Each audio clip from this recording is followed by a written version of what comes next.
Loin des côtes atlantiques, un beau matin de l'année 1943, un groupe imposant d'avions de l'armée navale américaine se rend à un rendez-vous exceptionnel. Ces troupes représentent le complément d'un nouveau porte-avions d'avions de chasse, de bombardiers de piqué et de bombardiers à torpilles. Ils dirigent leur avion vers l'océan avec le capitaine de l'air qui dirige le groupe pour rejoindre un navire qui sera leur maison flottante et leur base de combat. Il s'agit d'un des nombreux porte-avions que les Américains ont construits depuis Pearl Harbor pour détruire l'ennemi au loin sur son propre terrain. Et voilà notre base, puissante et sereine. En hommage à tous les porte-avions américains, nous allons l'appeler la Dame de combat.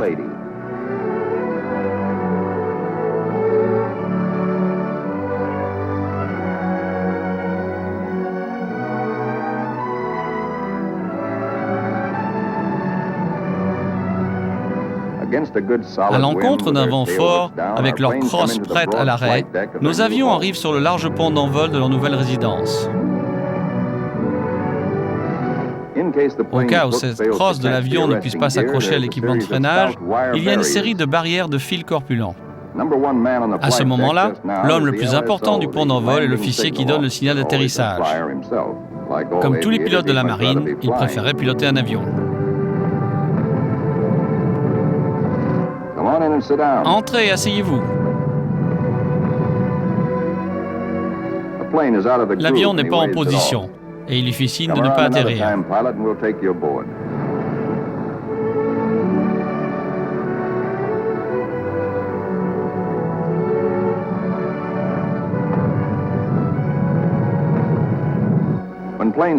Quand les avions atterrissent, ils circulent rapidement à la surface pour saluer du passage.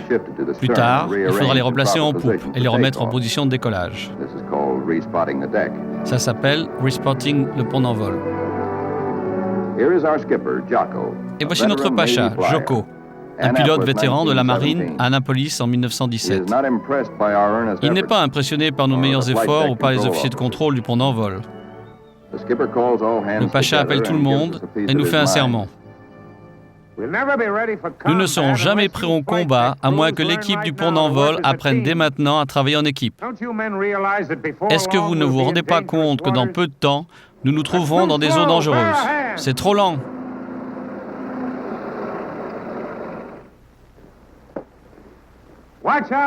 Faites attention, laissez cette aile dégagée. Amenez-le à tribord. Allez, bougez-vous. Allez, dépêchez-vous. Voilà ce à quoi votre pont d'envol devrait ressembler quand vous êtes prêt à l'action. Notre navire, notre Dame de combat, nous semble énorme, merveilleuse et étrange. D'un bord à l'autre, le navire entier est une ruche faite de compartiments hermétiques et résistants au feu. Bien en dessous de la surface de l'eau se trouvent les chambres à machines, les chaufferies, les réservoirs d'essence, les magasins remplis de quantités d'explosifs si forts qu'ils pourraient nous envoyer sur une autre planète. Le hangar du pont est comme un tunnel géant qui fait presque la longueur de 2 pâtés de maison et qui est assez large pour accueillir 4 trains de marchandises.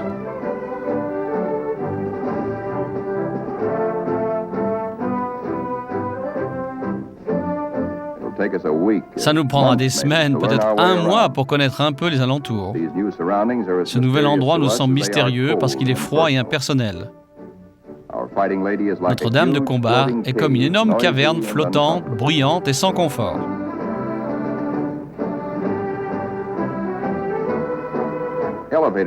Des ascenseurs aussi gros qu'un court de tennis nous amènent vers le haut du pont d'envol. La structure de taille qui s'élève au milieu du navire s'appelle The Island.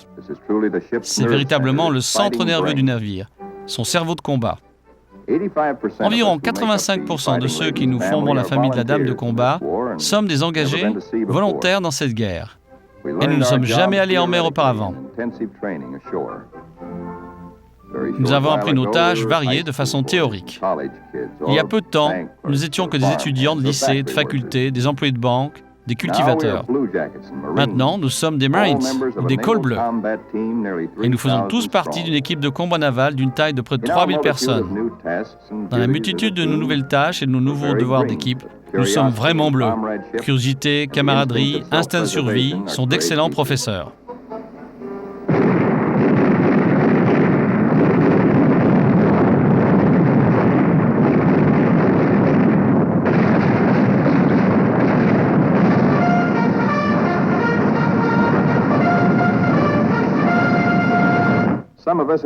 Certains d'entre nous doivent maîtriser les instruments délicats et compliqués qui contrôlent le fonctionnement de nos batteries, les armes qui doivent défendre la dame de combat quand les bombardiers de piqué et les avions torpilleurs attaquent.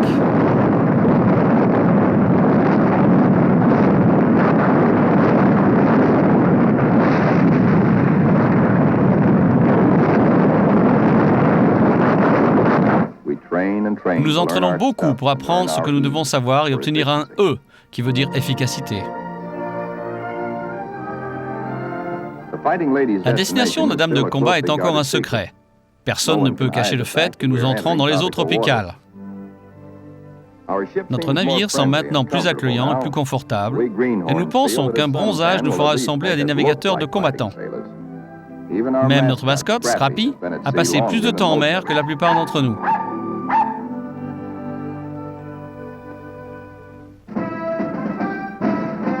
Le mystère qui planait au-dessus de nous s'élucide un peu alors que nous entrons dans le canal de Panama.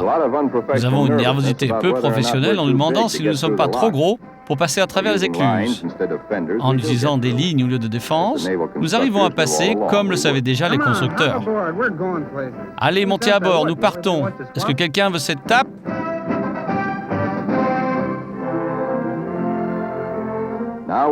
On est maintenant dans l'océan Pacifique et la vie à bord se calme et devient monotone. Voilà nos pilotes de l'air, tous des officiers. Sur le navire, on les appelle les garçons glamoureux. Ce sont des hommes qui pilotent et combattent avec nos avions. Tous les efforts des autres membres de l'équipe consistent à aider ces gens à accomplir les vols nécessaires et surtout à revenir. La plupart d'entre nous cachent leur nervosité, car beaucoup d'entre nous venons d'arriver et sommes des officiers de réserve, qui ont récemment appris à piloter à Corpus Christi ou à Jacksonville. D'autres hommes sont des spécialistes qui sont entraînés à Quantos Point, dans l'État de Rhode Island. Les hommes de réserve sont appelés par les marins réguliers d'une manière amicale, les merveilles de 90 jours. Et à leur tour, on appelle les marins réguliers d'Annapolis les écoliers de programme d'échange. Mais qu'ils soient de Quonset ou d'Annapolis, tous les hommes sont liés à une certaine fraternité, la grande camaraderie des marins.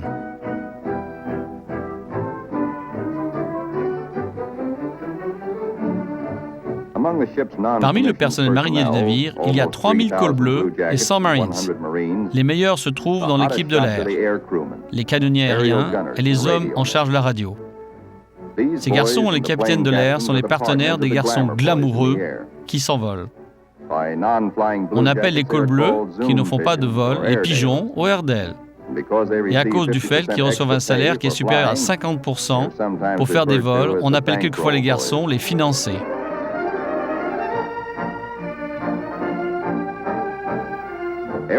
Tout le monde à bord du navire soutient le groupe aérien. Cela demande des efforts de toutes sortes de gens. De nombreux travaux sont loin d'être prestigieux. Toutes les petites tâches et les petits services que l'on trouve au centre-ville doivent être faits par des membres de l'équipage du porte-avions. Car si la dame de combat est un navire de guerre puissant, c'est aussi une communauté américaine de grande taille. La population doit avoir toutes les choses nécessaires et quelques conforts familiers. Le docteur Sorenson, le pharmacien, est comme l'apothicaire du village. À côté se trouve notre hôpital, que l'on appelle Sick Bay. Il y a seulement pour l'instant quelques patients, mais bientôt il sera rempli de blessés. Il y a des hommes comme ceux-là qui font des travaux modestes et rendent la vie à bord des porte-avions plus supportable. Ce sont les barbiers, les cordonniers. On parle rarement dans les communications. Ils sont tous une place dans notre équipe. Les semaines passent. Nous sommes loin à présent dans le Pacifique, qui est une étendue d'eau considérable. La monotonie s'abat sur nous, à part nos tâches, c'est-à-dire deviner où nous allons, ce qui est notre passe-temps préféré. Est-ce que nous allons à Pearl Harbor? Est-ce que nous allons à Bottom Bay? Est-ce que nous allons aux îles Aleutiennes? Tous ces commérages et rumeurs s'appellent scuttlebutt, ou des conversations près de la fontaine.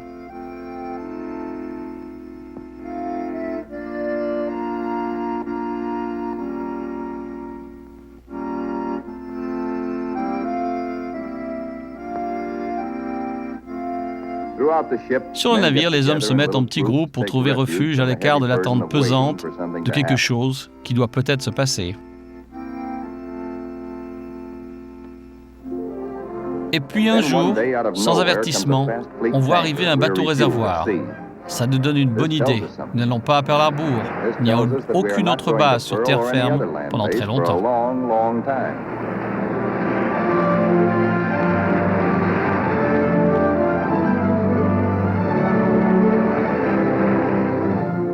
En plus du Pacha, nous avons à bord un amiral, Halun Mer, qui est pilote naval depuis près de 20 ans.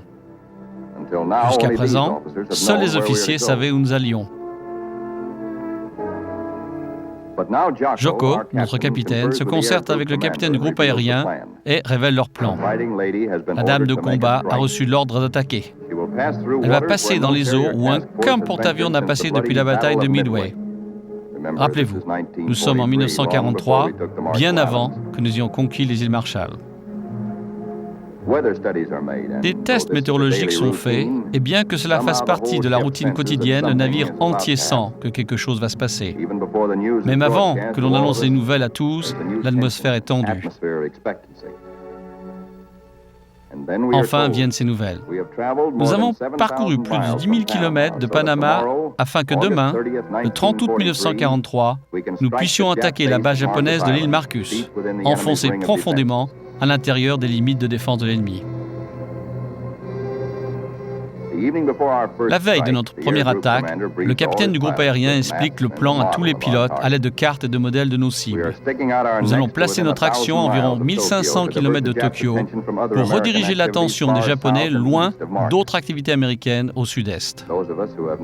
Ceux d'entre nous qui n'ont jamais vécu de bataille, c'est-à-dire la majorité d'entre nous, posent beaucoup de questions à ceux qui ont vu l'action. Ces canonniers, ne vous séparez pas avant d'être pratiquement sur le même parcours. Nous essayons d'avoir l'air calme et content, mais on a beaucoup de choses dans l'esprit. On se pose des questions au fond de nous-mêmes. Comment ça? Comment ça va se passer? Comment on va attaquer? Est-ce qu'on s'en sortira? C'est le soir où beaucoup d'hommes écrivent une lettre de plus à leur famille.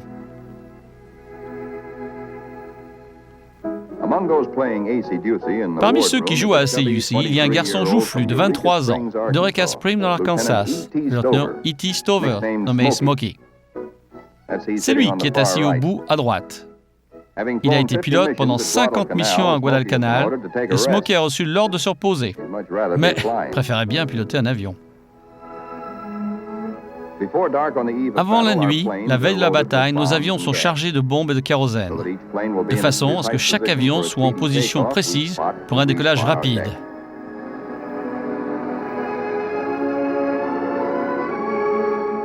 Maintenant, tout est parfait. Nous attaquerons à l'aube.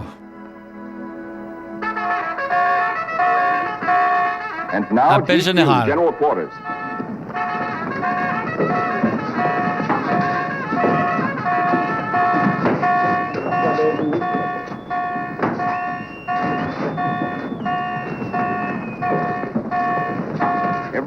Chacun des hommes du navire va à sa station de combat, un endroit spécial dans une équipe de combat. George, le barbier, va faire passer les munitions.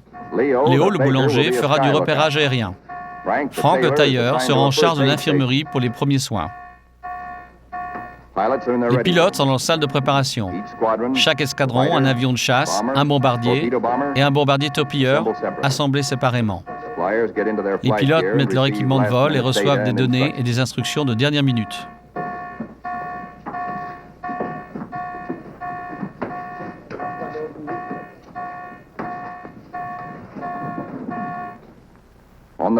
Sur le pont d'envol, l'aube de notre première bataille nous attend.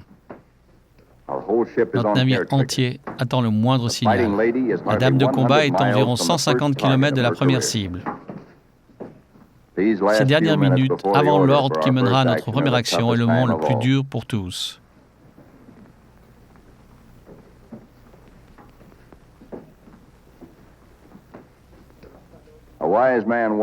La guerre consiste en grande partie à attendre. Nous apprenons maintenant ce que cela veut dire.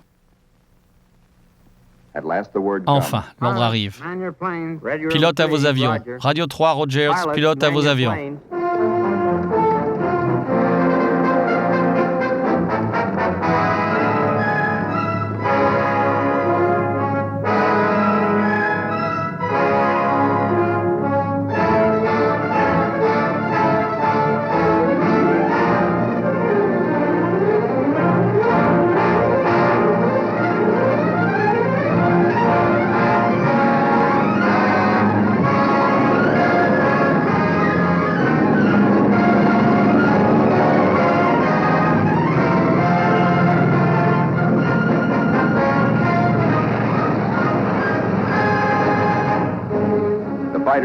Les avions de chasse décollent en premier pour servir de couverture aux autres escadrons. Ensuite, les bombardiers, chargés et prêts à la destruction.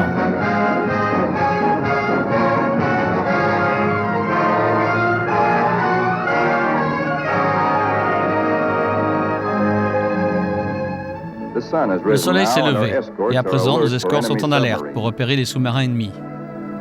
La dame de combat avance fièrement vers notre cible pour réduire la distance pour nos avions à leur retour.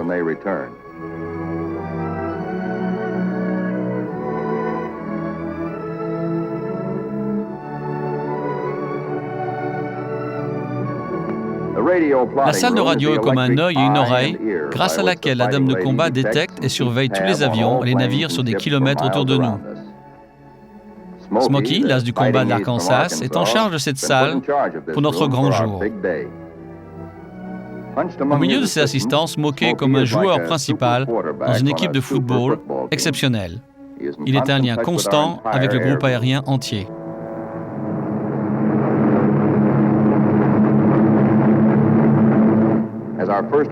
Alors que nos premiers avions de chasse se ruent en direction de l'île Marcus, ils restent à basse altitude pour échapper au radar ennemi. Ensuite, ils montent tout d'un coup et plongent. Une attaque surprise sur la zone aérienne de l'ennemi. Ces boules rouges qui flottent si doucement vers nous sont des canons anti-aériens. Il y a 3 fois plus de canons qui viennent à notre rencontre que ceux que nous pouvons voir, parce qu'un obus sur 3 est une balle traçante. Ce qui a l'air de petites balles blanches, ce sont en fait des balles traçantes de nos propres canons. Le Hakak est bien plus lourd que l'on pensait, mais nous passons à travers lui. Pour toutes ces photos de bataille, nous regardons directement nos canons d'armes. Ces photos sont prises automatiquement par le même mécanisme qui opère ces armes. Les photos sont quelquefois floues. Nos yeux sont maintenant les yeux de nos avions de chasse.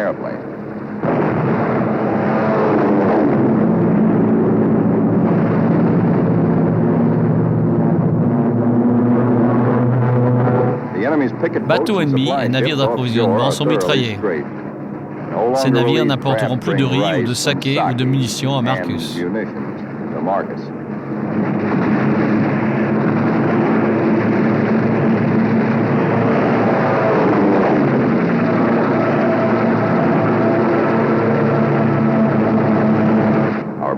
Nos bombardiers, qui volent plus haut, voient l'île qui commence à brûler. Il y a quelques instants, elle ressemblait à un petit objet de jade dans un océan bleu cobalt.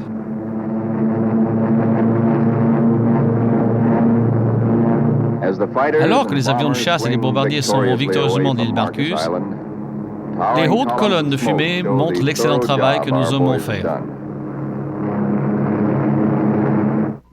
À bord du navire, Smokey fait soigneusement le compte des hommes pour s'assurer qu'aucun d'entre eux ne sont manquants et qu'aucun avion ennemi n'essaie de les suivre jusqu'à Notre-Dame de combat.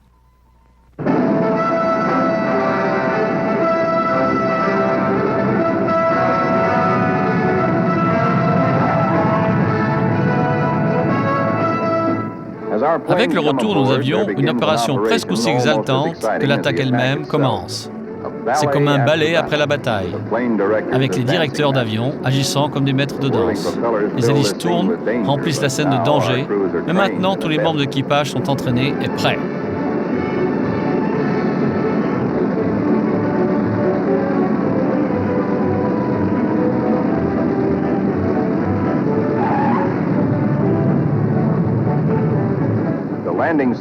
L'officier qui donne le signal d'atterrissage fait un adagio élégant en poupe. Il avertit le reste de la troupe de rester dans les coulisses jusqu'à qu'un membre boitant soit mis hors du passage.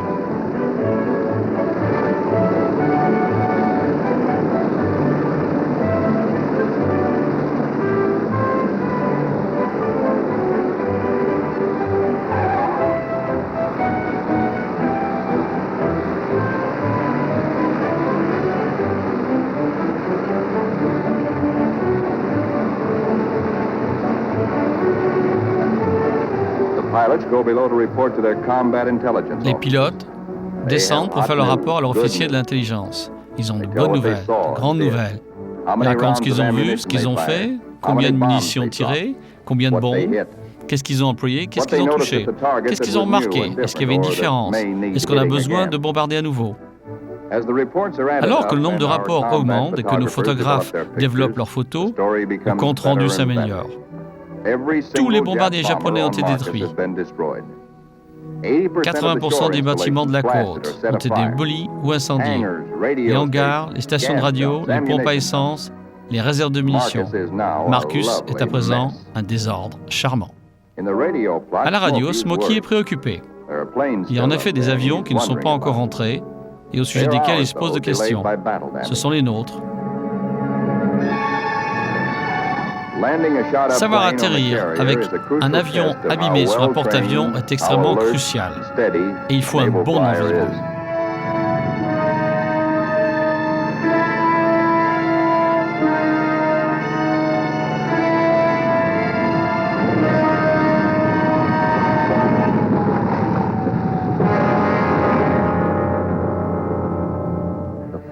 La dame de combat a maintenant rencontré son ennemi.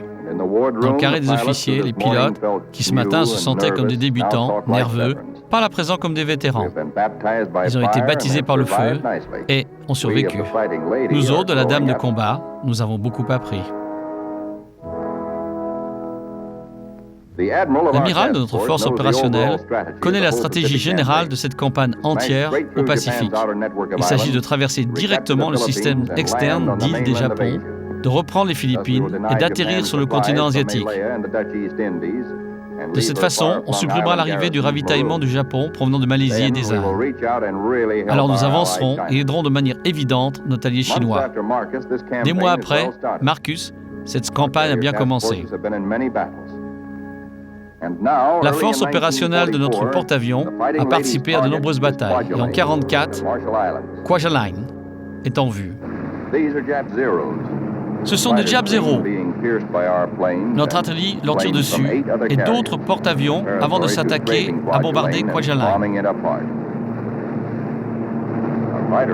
Nos pilotes de chasse se sont améliorés avec la pratique, confiance qui existe lorsqu'on a de l'expérience. Ils calculent les distances en regardant leurs balles traçantes.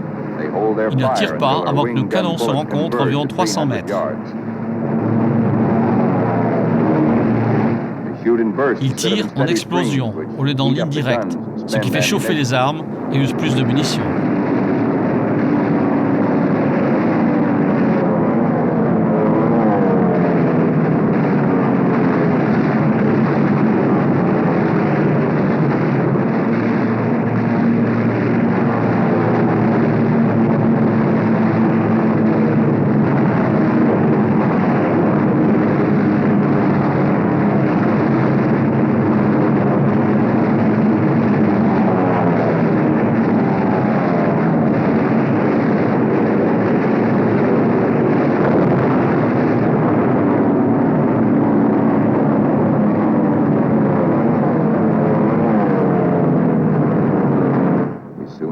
Des incendies se déclarent partout sur Kwajalein.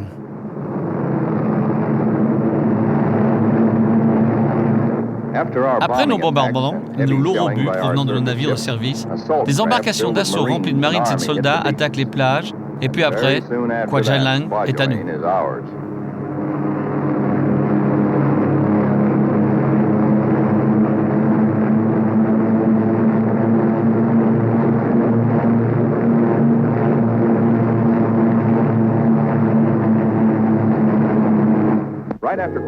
Tout de suite après la bataille de Kwajalein, notre amiral reçoit des informations sur Truk, une énorme forteresse navale secrète japonaise à peu près à 2100 km à l'ouest. Peut-être que nous pouvons les surprendre. À nouveau, l'escadron de la Dame de combat et les escadrons d'autres porte-avions se rendent vers Truk. On a la gorge sèche à l'idée que c'est notre nouvelle cible.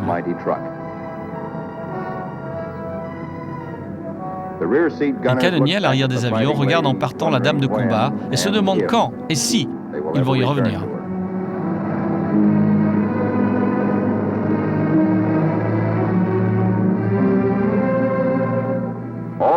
Tout ce que nous savons sur Truk provient de quelques photographies prises il y a 18 jours par des marines sans reconnaissance. C'est un ensemble d'îles lourdement fortifiées, entourées de zones aériennes avec des points d'ancrage sur certains emplacements situés au milieu de ces îles. Pendant les 2 jours suivants, plus de 1000 avions de notre porte-avions vont attaquer Truk en relais. Les avions semblent flotter sur notre étrave, mais en fait, leur vitesse dans l'air est d'au moins de 70 nœuds. Alors que nous plongeons sur Truk, nous allumons de nouveau nos armes et appareils photo en synchronisation. Les défenseurs de Truk sont en vol.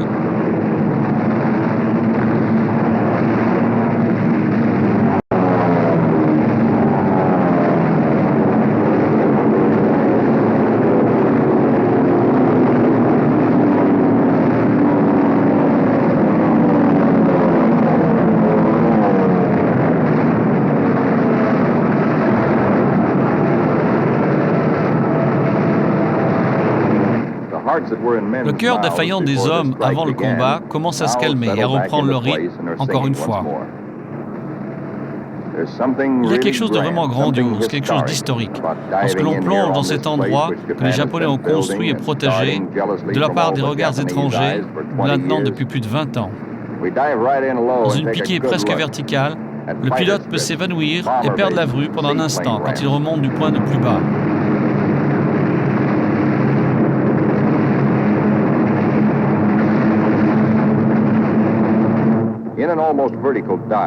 Mais heureusement, la caméra, elle, ne s'arrête pas.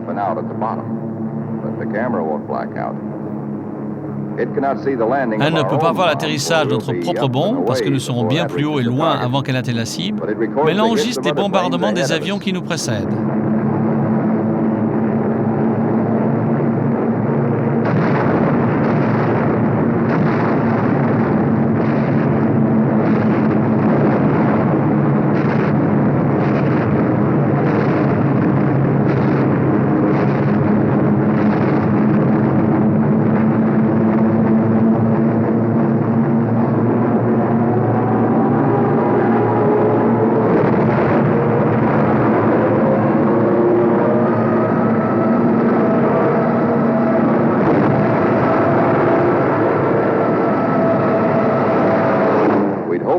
Nous avions l'espoir de trouver ici la flotte japonaise, mais elle était pratiquement inexistante. On a trouvé quelques navires qui restaient cachés dans des criques protégées. Les vaisseaux que nous sommes en train de mitrailler sont d'autres embarcations, auxiliaires de la flotte, des bateaux de riz ou de transport, ou des bateaux de munitions.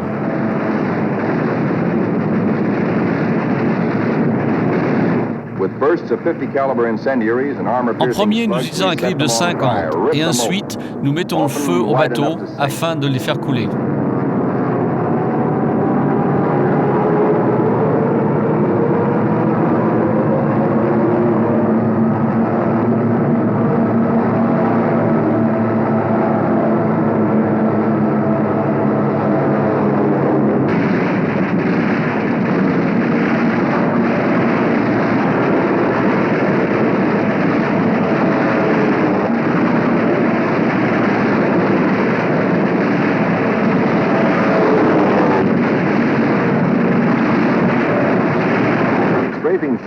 Mitrailler des vaisseaux remplis de TNT n'est pas très simple pour les pilotes qui font des piquets en vol bas.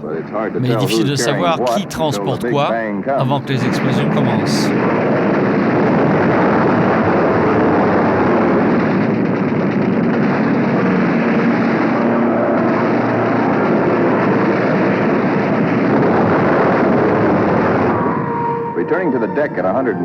Quelquefois, on revient à 200 km/h, sans volet d'atterrissage. C'est pas évident pour le pilote.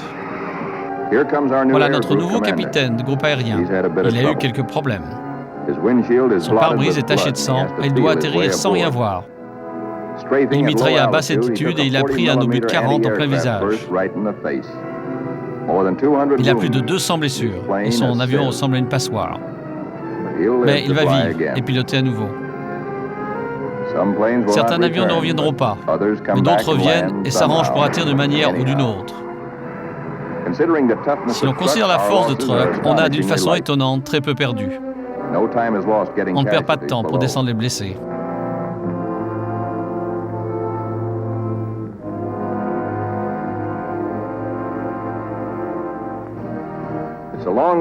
Truck est loin de notre rendez-vous secret dans les îles Marshall. Peut-être qu'un jour on pourra dire exactement où cela se trouve. En fait, c'est un nouveau point d'ancrage de flotte magnifique, une base navale avancée que nous avons pris aux Japonais et que nous avons protégée. Maintenant, pour la première fois, comme nous avons fonctionné en force opérationnelle de petite taille, nous pouvons voir l'étendue de l'énorme masse de la puissance navale. Il s'agit de plus d'1 million de tonnes d'acier de combat américain. De nouveaux porte-avions, nouveaux navires de combat, nouveaux croiseurs et auxiliaires de flotte. Tous en nombre tel que le Japon ne pourrait ni en concevoir l'étendue, ni en faire la production.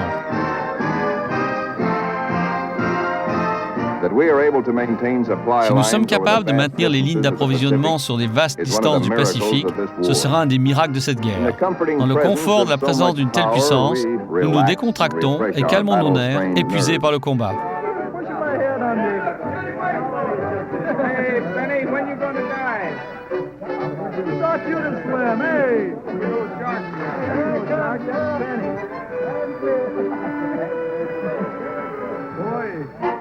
Le bureau de poste de notre navire est surchargé. Enfin, des lettres de nos familles et de nos amis sont arrivées. Nos censeurs connaissent notre humour collectif, nos espoirs et nos pensées pour le principe. Ces trucs arrivent vraiment ici maintenant. Je ne peux pas vous dire grand-chose, tout est censuré. Et plus il se passe de choses, le plus vite je vous verrai. Appel général. Notre Pacha, Joko, a été produit amiral. Le nouveau Pacha s'appelle Dixie. Dès que j'ai fini de parler, nous y allons. Notre dame de combat fait maintenant partie de ce qu'on nomme la Force opérationnelle 58. Comme vous le savez, notre destination finale est un endroit appelé Tokyo. Nous devons nous battre durement pour y arriver. Mais quand nous allons mettre la main sur Yokohama, je vais célébrer et tout le monde est invité.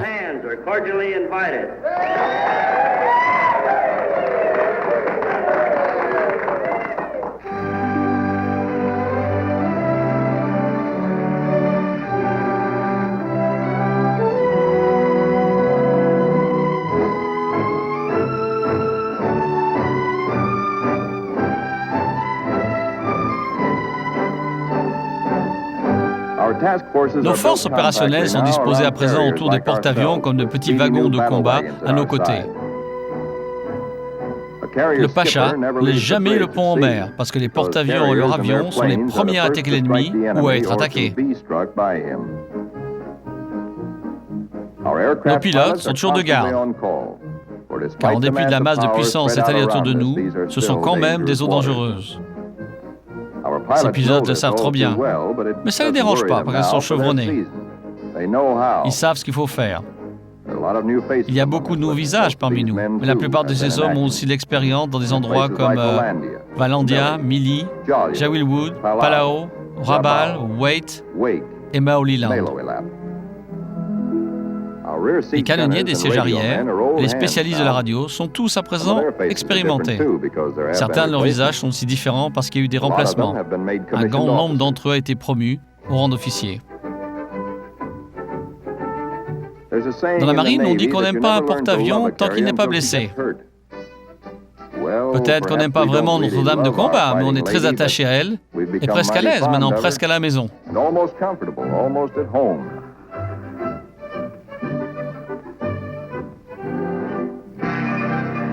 Le sens dans nos films que les navires apportent et nous manque le plus. Un petit quelque chose qui est uniquement américain. Une bouffée d'air de chez nous.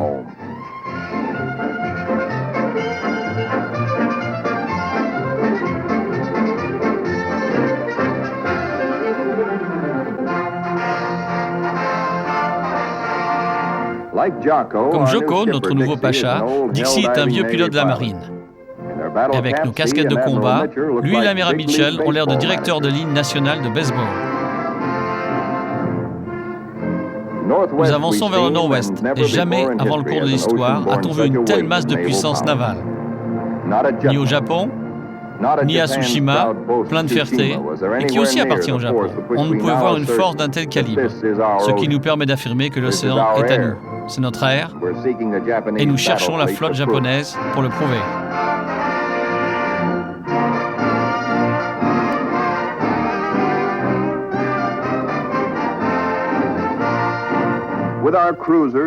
Avec nos croiseurs et nos plus grands wagons de combat, nous sommes assez forts pour espérer, vraiment espérer, que nous puissions pousser la flotte japonaise à accepter une bataille.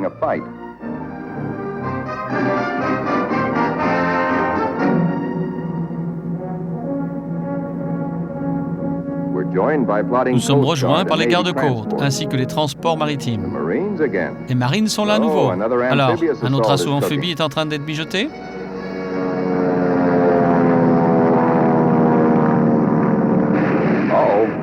Nos patrouilles ont marqué un avion de repérage ennemi. Elles essaient de l'abattre. Il est de grosse taille. C'est un avion Kawanishi de 20 tonnes, 4 moteurs. Le type qu'on appelle Emily.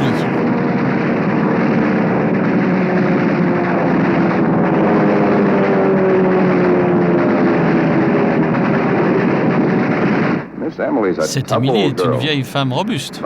Mais en ce moment, je crois qu'elle crie au secours, mais elle est en train de signaler à Tokyo notre présence. Et voilà.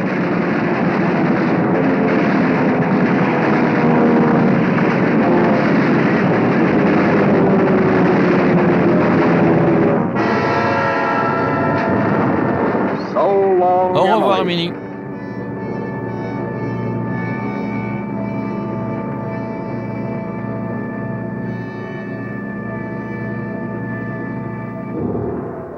À présent que l'ennemi sait où nous sommes et que nous savons qu'il est au courant, nos officiers s'assemblent pour ce que l'on pourrait être un autre Midway.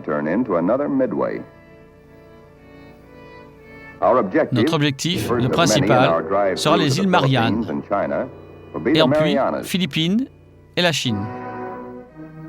Dans les batailles que l'on va rencontrer, il faut que nous fassions un bon usage de nos armes, les appareils et les techniques qui nous ont évolué pendant plus de 30 ans avec l'adoption des groupes par la marine.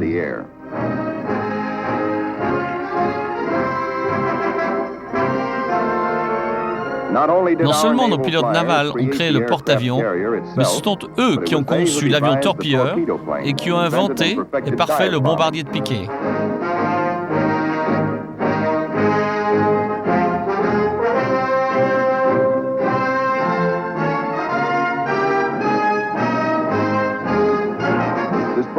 Il y a toutes sortes d'objets meurtriers disposés sur le pont d'envol.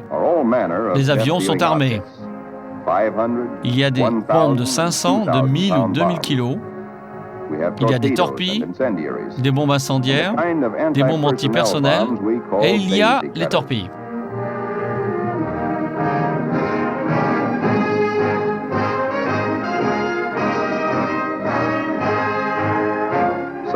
Certaines de nos bombes sont faites pour percer les armures, d'autres sont faites pour exploser. Certaines seront en retardement pour prolonger l'effet de notre bombardement des heures après son déroulement. Et voilà de nouvelles roquettes. Elles contiennent un obus de 8 cm. Elles ne sont pas lourdes parce qu'elles n'ont pas beaucoup de recolle. On peut les envoyer des avions. La veille de la bataille, on nous dit de nous laver pour diminuer le risque d'infection en cas de blessure.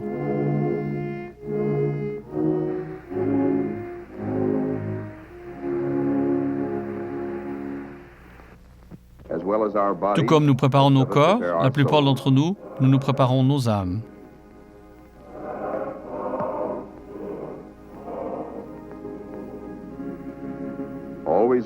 La veille des batailles, il y a toujours des services religieux à la suite, de façon à ce que tous les 3000 enfants de la Dame de combat aient la chance d'assister à l'an 2.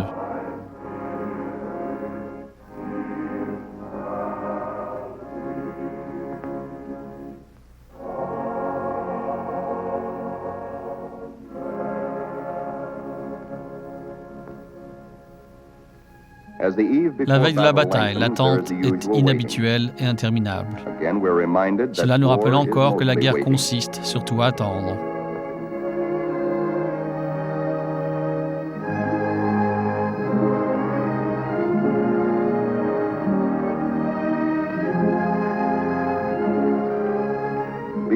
Parce que tous les cuisiniers et les boulangers doivent bientôt se trouver à leur station de combat, ils travaillent toute la nuit à préparer un petit déjeuner solide, steak, œufs, prévu à 3 heures du matin.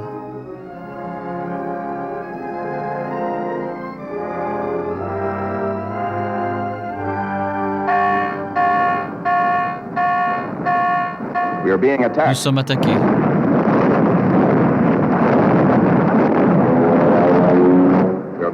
Nous sommes attaqués par des avions torpilleurs japonais qui nous ont suivis en volant très près de nous.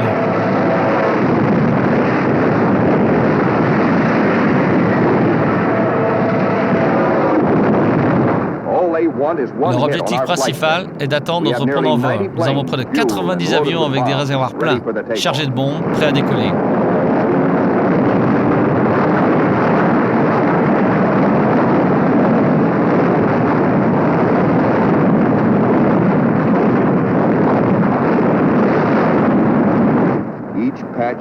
Chaque flamme est un avion japonais qui brûle.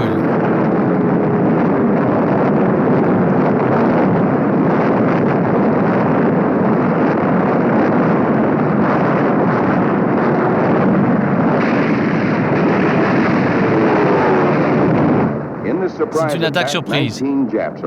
19 avions japonais sont coulés par l'ensemble de nos navires. Nous avons eu de la chance. Pas un seul porte-avions n'a été touché. Maintenant, la carrière commence pour la Dame de combat. Dans cette guerre moderne, les jeunes capitaines d'avion sont des pilotes que les squires étaient aux chevaliers en armure d'autrefois. Dans ces opérations typiques, tant d'autres à venir, de nombreuses dames de combat seront là. Près de 2000 avions en provenance des porte-avions, tous attaquant en groupe comme le nôtre.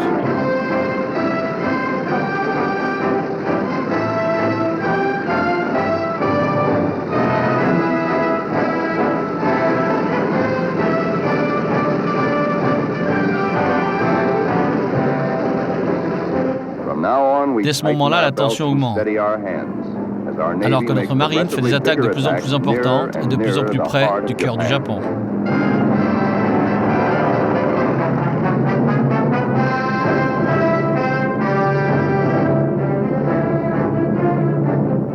À son poste, à la radio, reparant les avions ennemis et maudissant la malchance de ne pas pouvoir être dans l'air, Smokey peut à peine supporter d'être au sol, un jour comme celui-là, particulièrement quand les cibles sont intéressantes. Toutes les bases et installations militaires japonaises dans les îles Mariannes ont un prix spécial, Guam. Les îles que nous n'avons pas fortifiées, au contraire, les Japonais l'ont fait. On entend dire maintenant que les Japonais ont envoyé des renforcements aériens importants à Tinian, près de Guam. De nouveau, nos appareils photo, synchronisés à l'enregistrement avec les canons, comme un œil humain, aucune mémoire ne pourrait faire ce qu'ils font, et nos armes, nos bombes, le font à l'ennemi. Ces photos permettent à nos officiers d'intelligence de combat aérien d'évaluer les dégâts alors que nous arrivons sur Tinian.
Alors que nos avions reviennent pour faire le plein de kérosène et de munitions, d'autres navires prennent la relève. Ils forment un barrage prodigieux pour préparer les plages que nos forces d'assaut vont attaquer. Non seulement notre dernier navire, mais aussi le plus ancien et le plus fier sont là. Le Colorado, Tennessee, les USS Pennsylvania, navire amiral de la Première Guerre mondiale.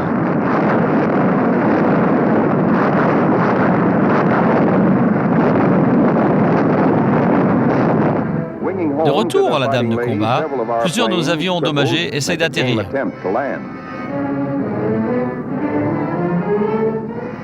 L'officier donnant le signal d'atterrissage doit non seulement évaluer la vitesse, mais aussi les dégâts faits aux avions comme celui-ci.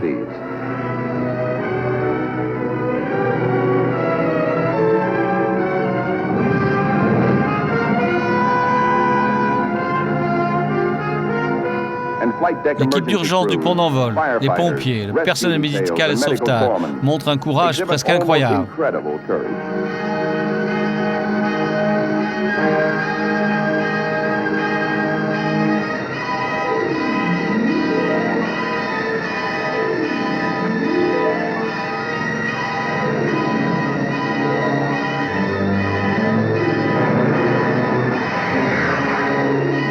Le pilote de l'avion Partier n'a pas pu relâcher toute sa charge incendiaire. La turbine brûlante crache un feu incandescent. Il reste dans les réservoirs encore 300 litres de gaz. Ces hommes qui affrontent ce danger pour sauver le pilote et l'équipage désirent tous ces honneurs qu'ils peuvent obtenir.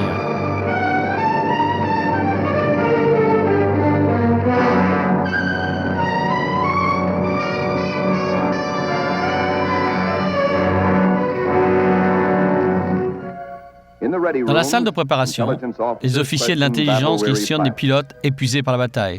Qu'est-ce que vous avez vu? Est-ce que vous avez des porte-avions japonais? Et vous êtes sûr que c'était des porte-avions? Et puis les mauvaises nouvelles arrivent par avion. Des avions torpilleurs et des bombardiers de piquet proviennent des porte-avions ennemis approchent. Tous à vos postes. L'ordre d'accélérer va à la chambre des machines. Quelques nœuds de plus, au cas où nous avons besoin de prendre la fuite. Toutes les chaudières sont en marche pour permettre à la dame de combat de se dépasser si c'est nécessaire. Le personnel de la chambre des machines accélère leur fonctionnement et l'arbre porte-hélice tourne comme un appât dans le tunnel.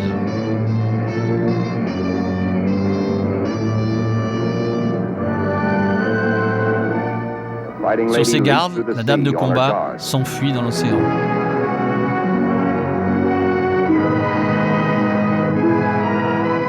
Le Pacha Dixie s'équipe, prêt à l'action. Le vieux Scrappy fait la même chose. Vous les voici.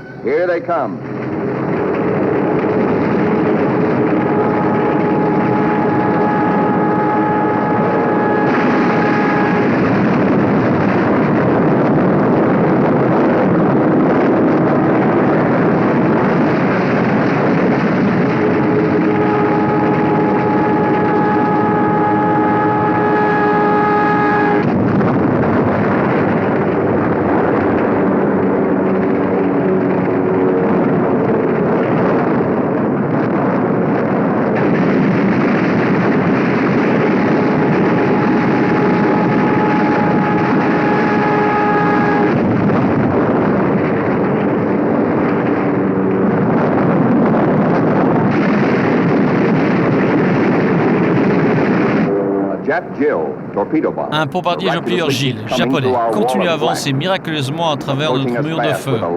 Il approche rapidement vers nous, une force indomptable. Le canonnier envoie tout ce qu'ils ont, mais il continue son avance. Si jamais il lâche cette torpille,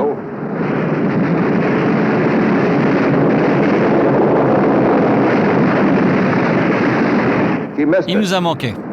Ou alors le pilote est déjà mort, ou la bombe coincée.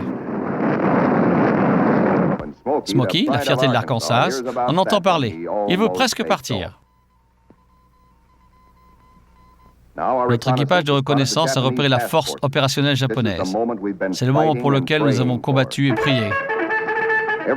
Tous les avions qui peuvent voler, tous les pilotes qualifiés reçoivent l'ordre de décoller. Finalement, Smokey a la chance de piloter de nouveau.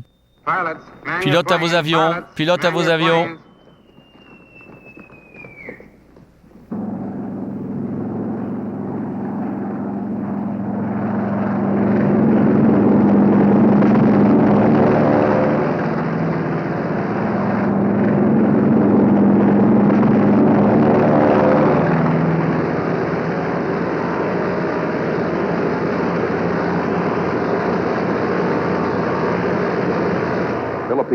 Les alizés des Philippines frappent notre bon envol.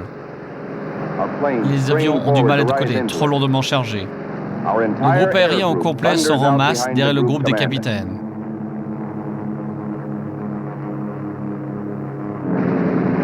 À présent, nos avions de chasse se retrouvent dans un tourbillon d'avions de chasse japonais. La plupart sont de type 0 et ont été envoyés pour intercepter notre flak. Une confusion aérienne s'ensuit. Et nos hommes continuent aujourd'hui à appeler la fusillade des Mariannes. Durant cette journée, 369 avions japonais sont tombés contre une perte de 22 seulement de notre côté. Les constructeurs d'avions japonais ont sacrifié la force et la capacité de tirer au profit de l'agilité. Leurs avions se désintègrent rapidement quand on leur tire dessus. Ils n'ont aucune plaque de blindage, alors que nous en avons. Et le réservoir de kérosène explose.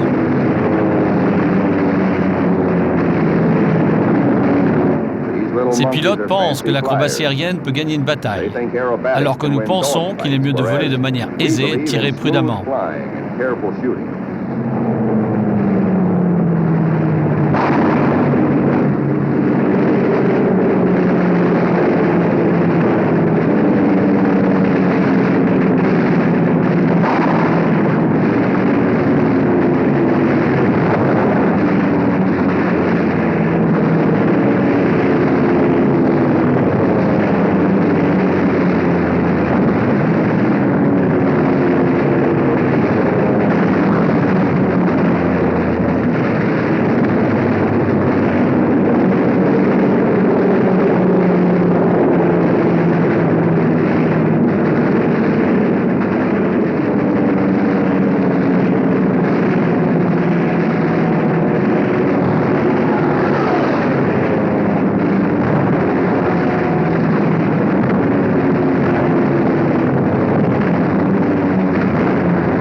Finalement, à travers la brume de fin d'après-midi et d'une altitude élevée, notre groupe de combat aérien repère la flotte impériale japonaise.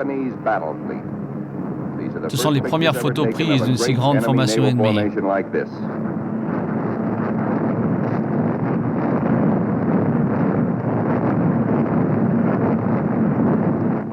Voilà cette flotte impériale.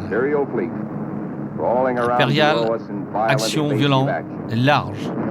Nous les regardons du dessus alors qu'ils sont en mer et pensent qu'ils ont gagné. Certains de ces vaisseaux japonais vont à une vitesse de plus de 40 nœuds. Quand vous les regardez directement en haut, ils se tordent.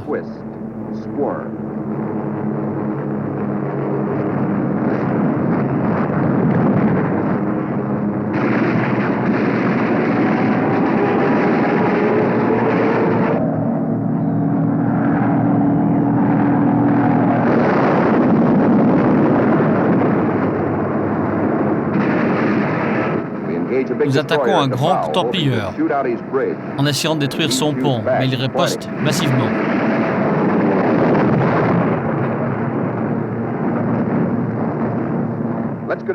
En descendant proche de ce croiseur, il a répondu fermement de par sa tourelle avant.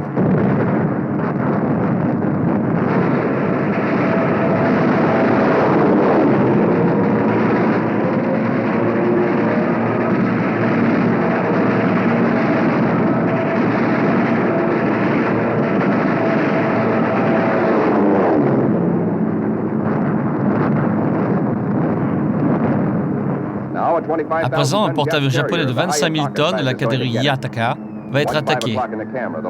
Regardez, en bas à droite de l'écran.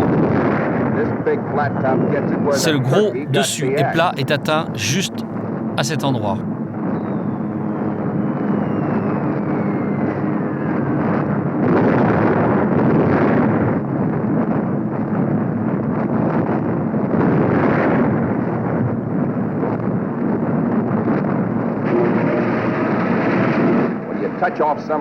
Quand vous atteignez certains de ces porte-avions, des explosions incroyables se produisent.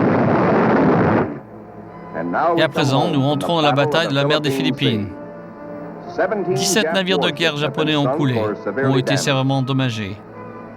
Plusieurs de nos avions qui sont de retour ont subi de sérieux dégâts. Un bombardier de piqué arrive sans kérosène. Il atterrit en poupe mais bascule de l'avant parce que ses roues ne sont pas rabattues.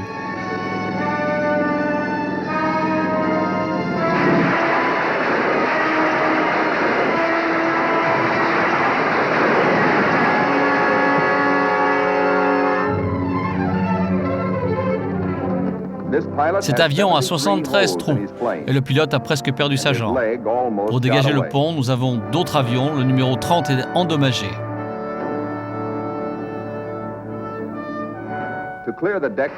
Voilà, on se dégage de lui en le jetant à l'eau.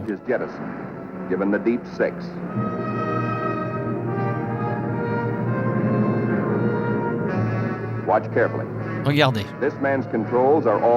Le pilote de cet avion est complètement gratuit.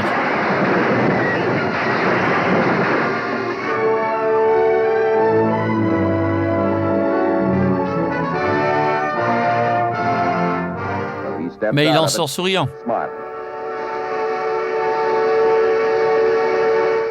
Et maintenant, comptons les points. Ce beau matin, un an après avoir chargé de mission la dame de combat, a commencé à ressembler à un album de timbres. Elle a fait sa part. Le total de la force opérationnelle 58 est de 257 avions japonais détruits en 2 semaines.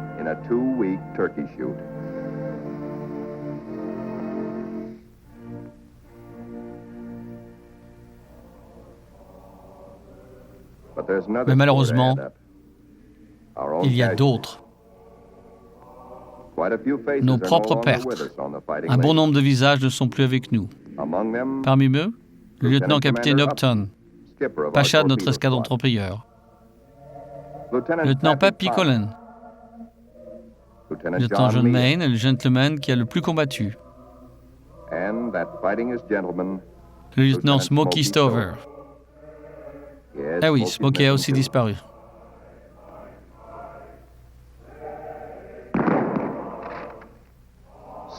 Rendons leur hommage sur le drapeau de leur pays parce qu'ils étaient courageux. Ils étaient nobles. D'autres viendront prendre leur place car les batailles auxquelles nous avons participé sur mer et dans l'air ne représentent que le commencement de la fin. Encore affamée de victoire, Notre-Dame porte-avions continue sa route, sereine, puissante, téméraire. Elle et ses avions reviendront un jour au port si Dieu le permet, mais pas avant la fin mer, car la dame de combat, elle est là et nous la saluons.